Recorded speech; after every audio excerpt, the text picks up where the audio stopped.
So I'm going to let you in on 4 techniques that you can use with your bookmaker accounts, which could see those accounts last much longer without you being gubbed and without you being restricted. Now I do just want to preface that there is no way that you can fully avoid being gubbed, of course, just because of the way match betting works and just because of the fact that you're always going to be taking money off the bookmakers month in and month out. But these 4 techniques that I'm going to let you in on a little bit later into the video will give you the best opportunity possible at prolonging your bookmaker accounts for as long as possible and therefore making as much profit as you possibly can. I'm going to do this by tapping into the psychology and the mentality of recreational gamblers and placing bets in a similar sort of fashion to the way in which they do. So I've decided to make this video and let you in on everything that you need to know about bookmakers gubbings and bookmakers restrictions. Why do bookmakers even have to gub you in the first place? Why do they have to restrict you? After all, you're doing absolutely nothing wrong, you're hurting nobody, and you're just placing bets just like everybody else. And how do bookmakers even figure out that you're a smart punter and you're someone who's winning more money from your winning bets than you're losing from your losing bets by using match betting? And once you know and you fully understand these 2 things, I'm going to let you in on the 4 best techniques that you can use, which the bookmakers want to see, which could hopefully prolong your accounts for an extended period of time. So if you're brand new to all this, you're probably thinking to yourself, what the heck is all this match betting? Surely this can't be legit. And on top of that, surely bookmakers can't ban you if you've got a winning betting strategy and you're winning more from your winning bets than you lose from your losing bet. Well, match betting's an amazing way of beating the bookmakers. I've used it for quite a long period of time now and I've earned thousands and thousands of pounds from it. It's essentially a form of arbitrage which uses most commonly bookmakers promotions, so things like free bets and their offers like the 2-up offer, additional places that they're paying out on, so extra places on top of standard. Any form of bonus that a bookmaker allows you to use, you can take advantage and you can make guaranteed cash every single day. Now if you do want to learn exactly how it works in just 15 minutes, you can get started right now by checking out the link I've got down below in the description and watching a 15-minute step-by-step super basic crash course I've put together. And I guarantee it will click very quickly because it's such a basic concept, match betting. It's very easy to get started and it's very easy to start sticking it to the bookmakers and earning lots and lots of cash every single month. As for bookmakers restricting winning punters, this can and this does absolutely happen, and this has been going on for many years, way before I was even born. Now I do just want to preface that any money that you win up to that point before you get restricted and before you get gubbed by the bookmaker, that cash that you've earned beforehand is all going to be yours to keep. It's just from the point onwards, you're going to find it really hard to pull any more profits out of the account. Now, bookmakers and casinos and any company and any organisation that runs gambling in any form or fashion have, and they always have been, very sore losers. Now, whether you're using a bookmaker's sportsbook or you're playing blackjack in Las Vegas without an edge, or you're sipping on a mojito in Vegas on a slot machine, all these forms of gambling, the edge is on the side of the house. Now this means that the longer you play on these slot machines or the longer you bet with bookmakers and their sports books, the more money you're going to lose over the long term because they literally have the odds stacked against you and weighted against you. And this is pretty much a mathematical certainty as well. If you always bet with the odds and the maths against you, you're always pretty much certain going to lose money to the other side of the equation, which in our case is the bookmakers. And this unfortunately is the bookmaker's ideal customer. The bookmaker wants someone who comes in, places lots of bets, ideally on things such as accumulators and lucky 15s, which are very bad in value. They land a nice win on an accumulator now and again. They also cash out a lot of their bets in play as well with the bookmaker's hedge figure, so the cash out figure. This is what the bookmaker wants to see with punters on their platform. Now ultimately this kind of customer does win some bets and they also lose some bets as well, but because they're betting without an edge and the edge is on the side of the house, over the long term their losing bets will outweigh their winning bets and they'll lose more from their losing bets than they'll win from their winning bets. Now the problem here is match betting and match bettors are the complete opposite to this. So match bettors are smart punters who don't place bets on things like accumulators and lucky 15s. They're not cashing out in play with the bookmakers significantly reduced cash out figure with a margin applied to it. So basically in a nutshell, a match bettor just continually takes money off bookmakers month in, month out without fail, and the bookmakers that he's betting with just continue to lose money on that person month after month after month after month. So you might be thinking to yourself, well surely my £1,000 a month I'm making or £2,000 a month I'm making from match betting is going to be like a drop in the ocean to big massive companies like Bet365 and Sky Bet. These companies are absolutely enormous, and I would hazard a guess they're probably making about £2,000 a minute on average, just a wild guess there. But surely your £1,000 or your £2,000 is going to be like a little drop in the ocean to the kind of money they're bringing in and the kind of margins they're bringing in each and every month. And that assumption is probably correct. This kind of money is pretty much next to nothing in terms of what it means to the bookmaker. But the problem is, let's say the bookmaker didn't ban winning players and there were no repercussions for someone who had a winning betting strategy and who was continually winning money from the bookmaker. You could quickly scale up your balance month in and month out and continue putting more and more money through something that's already working for you in the first place. So over the course of a year, a match better could go from earning £2,000 a month all the way up to earning £10,000 a month without any repercussions and without any gubbins and without any restrictions. And then that person, that match better, might go and speak to his mate Dave, tell Dave about all this easy cash he's making from match betting, and then, guess what Dave does? He starts doing the same thing, he starts scaling up month on month, making more and more profit and gets to earning £10,000 a month. And then Dave's satisfied with it, and then Dave posts it to 50 people in a forum. Each of those 50 people all start doing the same thing, scaling up, making more and more profit each and every month. And you can see this quickly starts to grow arms and legs very, very fast. And that £2,000 a month, which initially wasn't really a big problem that you were earning just individually from the bookmaker, becomes a larger and a bigger issue when you've got thousands and thousands of people all scaling up the same winning betting strategy, which is all at the expense of the bookmaker's bottom line. So based on what we just covered, what are bookmakers looking for when they gub and they restrict punters' accounts? Well, I think it's pretty obvious. I think they look for people who are continually taking value off them day after day and week after week, and therefore they're winning more money from their winning bets than they're losing from their losing bets. Now this of course is a broad statement, and luckily a lot of the time it isn't quite as easy as that for the bookmaker to identify someone who's taking value, because you get lots and lots of different customers who all have different styles of betting, and it can be a little bit complicated sometimes to define exactly someone who has a value account. Like I said, there's lots of different customers who place bets with bookmakers. Some customers will just bet on accumulators till they're blue in the face, and they're the ideal customer for a bookmaker to have. Some punters might penny pinch, betting each way at short prices on lots of different horses in lots of different races. Some punters might predominantly bet in play, betting at 100 to 1 on, thinking they're never ever going to lose, betting at a 99% chance, which of course isn't true. And some punters might be high rolling punters who are betting big stakes on singles on things like the football and the horse racing. And some punters might actually mix and match all of these different things and try and everything under the sun to try and make some money and beat the bookmakers. So as you can see, there's lots of different betting activity from a wide spectrum of different people, all who have different mindsets and different mentalities. And this is why it can be difficult sometimes to fully certainly identify someone who is taking value, although the bookmakers always tend to get there in the end, unfortunately. From my understanding, the first stage of a gubbing and a bookmaker restriction is done by using artificial intelligence. It's done by using AI. Bookmakers, especially big bookmakers like Bet365 and Sky Bet and some of the other big soft bookmakers in the UK, have thousands and thousands and thousands of customers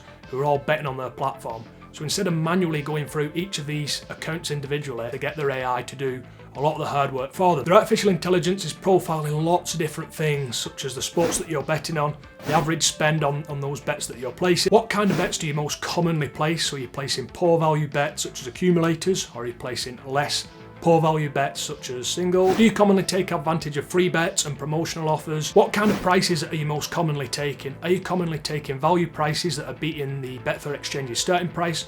Or are you getting prices what don't beat the Betfair Exchange's certain price and therefore they're non-valuable? And how your overall turnover relates to your profit and loss and your strike. So the artificial intelligence is obviously profiling a lot of information there, but the most important thing I think is pretty obvious. It's profiling your turnover, so the amount of money you bet in relation to your profit and your loss. So if you continue to bet more and more money every single week and every single month, and your profits just continue to grow month in and month out, this is obviously a pretty solid indicator that you have some form of winning betting strategy and you're sticking it to the bookmakers. Now as a match bet, this is of course the case. At no point are you going to stop winning money. You're always going to continue winning money. You're never going to lose money because you have a definable edge over the bookmakers, which is obviously going to help you make more money than you lose over the long term. So from my understanding, based on the stuff that I've read, the bookmakers' artificial intelligence, or their AI, is continually applying a risk rating to your account. Now rather ironically, the higher the risk rating you have, the more of a risk you are to the bookmaker, and it's more likely that you're using some form of winning betting strategy to win more money from your winning bets than you lose from your losing bets. Whereas a super low risk person, this is in the eyes of the bookmaker's artificial intelligence, is probably going to have some form of problem with their gambling. Now the vast majority of customers that the bookmakers have are going to sit slap bang in the middle of this scale, of course. They're not going to be high risk, so they're going to be making no money long term, but they're not going to be low risk and they're not going to be betting more money than they can afford to lose, so they're going to sit slap bang in the middle as just recreational customers, which is completely fine. But this is a very flawed system, I know. They ban winning bettors based on high risk ratings, which I do understand. You know, if they didn't ban winning players and winning bettors like me and like you watching this video, of course people would just scale this betting strategy exponentially, and there wouldn't be a bookmaking industry because people would just put so much money through it. But on the flip side, how they incentivize the small percentage of people that do unfortunately have these problems with gambling by giving them more and more free bets, making the free bet amounts larger and things of that nature is just completely flawed, and it's completely wrong. Now once the bookmaker's artificial intelligence has identified you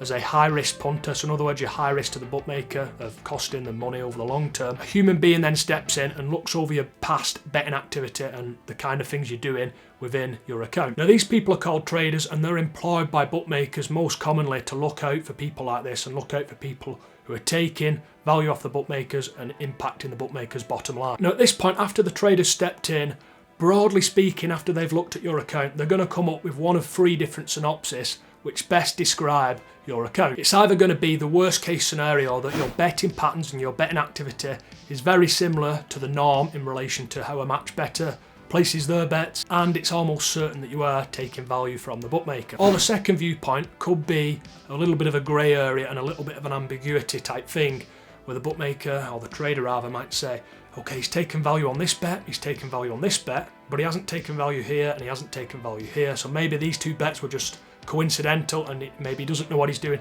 So in other words, there's a grey area and it's hard to tell whether the person in question's taken value or whether it's a recreational account, which just coincidentally took quite a lump sum of value at a certain point. The final stance, which is very unlikely if you're a match bettor, is that the trader steps in after the AI has identified you as a potential high-risk customer, so someone who's going to cost them money. The trader looks at your account and comes to the conclusion that the AI has made a mistake. You're not a high-risk punter and you're actually just a recreational customer who's taking no value and is not going to make any money long term. So can you avoid being gubbed by the bookmakers over the long term?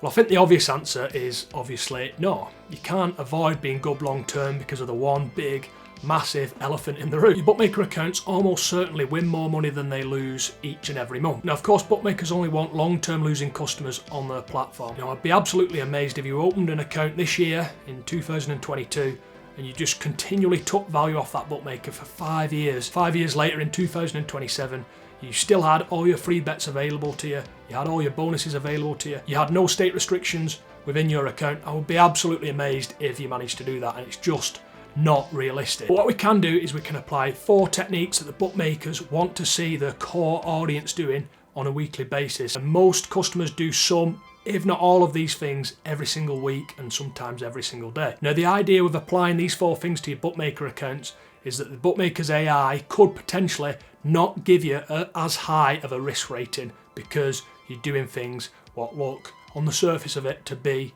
non-valuable. So number 1 is the classic of placing accumulators. How many times do you see bookmakers advertisement on the TV and they're all promoting placing ACCAs and placing accumulators? And why is this? Because in a nutshell, accumulators are rip-offs. Bookmakers apply margin to all their odds that they're offering on their website, and once you start timesing selections together and accumulating selections together, the margin just continues to get bigger and bigger really quickly, which obviously you're just going to blow your money faster and faster betting into bigger margins, and that's of course what the bookmaker wants to see their customers do it. Now, this is a big reason you see all the accumulator ads on the TV, and it's also a big reason you see people like tipsters promoting accumulators as well, because they're just very bad value to get on. So if you do want to apply this technique to one of your bookmaker accounts, stick a few teams in an accumulator with a bookmaker, jump over to Smarkets, stick the same teams in an accumulator on Smarkets, select lay, place your bet with the bookmaker, place your lay bet to counteract that with the exchange, and take a small qualifying loss between the back price and the lay price. And again, this could help